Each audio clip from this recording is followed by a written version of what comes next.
நம்ம ஸ்ரீகுமரன் தங்க மாளிகை ட்ரிபிள் ஸ்டார் திட்டத்தில் நீங்களும் ஆகலாம் super star. Download the SKTM Jewel app today.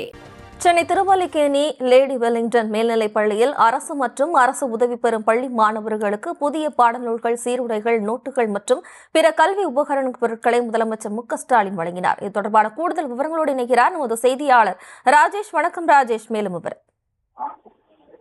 வணக்கம். இன்றைய தினம் கோடை விடுமுறை முடிந்து மீண்டும் தமிழகத்தில் பள்ளிகள் திறக்கப்பட்டிருக்கிறது. 1 முதல் 12ஆம் வகுப்பு வரை பயிலக்கூடிய மாணவர்களுக்கு வகுப்புகள் தொடங்கும் நிலையில் தமிழக முதலமைச்சர் மு.க.ஸ்டாலின் அவர்கள் சென்னை திருவல்லிக்கேணியில் இருக்கக்கூடிய 100 ஆண்டுகளை கண்ட ஆங்கிலேயர் காலத்தில் தொடங்கப்பட்ட பள்ளியான லேடி வெலிங்டன் பள்ளி, அந்த பள்ளிக்கு சென்று முதல் நாள் பள்ளிக்கு வகுப்புக்கு வந்த மாணவிகளை அன்போடு வரவேற்று அவர்களுக்கு இனிப்புகளும் வழங்கி அவர்களிடம் உற்சாகமாக பேசினார். அந்த காட்சிகளை நாம் பார்த்து கொண்டிருக்கிறோம். இதுல மிக மிக முக்கியமான விஷயம் என்னவென்று சொன்னால், பள்ளி திறக்கப்பட்ட முதல் நாளே தமிழக அரசு சார்பில் வழங்கப்படக்கூடிய 13 வகையான இலவச பொருட்கள். அது என்னென்ன பொருட்கள் என்றால், பாட புத்தகம், உலக வரைபடம், கலர் பென்சில், புத்தகப்பை, ஷூ என 13 வகையான அந்த பாடம் சம்பந்தப்பட்ட, படிப்பு சம்பந்தப்பட்ட பொருட்கள் தமிழக பள்ளிக்கல்வித்துறை சார்பில் வழங்கப்பட்டு வருகிறது.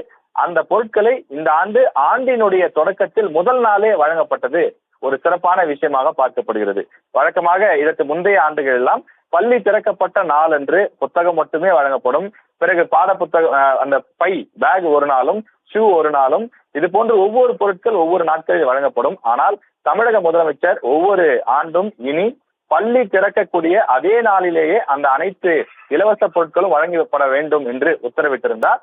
அப்படி வழங்கப்படுகிறதா என்பதை ஆய்வு செய்தும் முதல் நாள் பள்ளிக்கு வந்த மாணவ மாணவிகளை அன்போடு வரவேற்று அவர்களுக்கு இனிப்புகள் வழங்கி, அது மட்டும் இல்லாமல் அந்த முதல் நாள் பாடம் நடத்தக்கூடிய வகுப்பறையிலே அமர்ந்து ஆசிரியர்கள் எவ்வாறு பாடம் நடத்துகிறார்கள் என்பதையும் முதலமைச்சர் ஆய்வு செய்தார். இந்த ஆய்வின் போது பள்ளிக்கல்வித்துறை அமைச்சர் அன்பில் மகேஷ் பொய்யாமொழி, அமைச்சர் சேகர் பாபு, சென்னை மாநகர மேயர் உள்ளிட்டோரும் பள்ளிக்கல்வித்துறை உயர் அதிகாரிகளும் இந்த நிகழ்ச்சியிலே பங்கேற்றிருந்தார்கள். இனி வகுப்புகள் தொடர்ச்சியாக நடைபெறும் எனவும் பள்ளிக்கல்வித்துறை சார்பில் தெரிவிக்கப்பட்டுள்ளது. விவரங்களுக்கு நன்றி ராஜேஷ். நம்ம ஸ்ரீகுமரன் தங்க மாளிகை ட்ரிபிள் ஸ்டார் திட்டத்தில் நீங்களும் ஆகலாம் super star. Download the SKTM Jewel app today.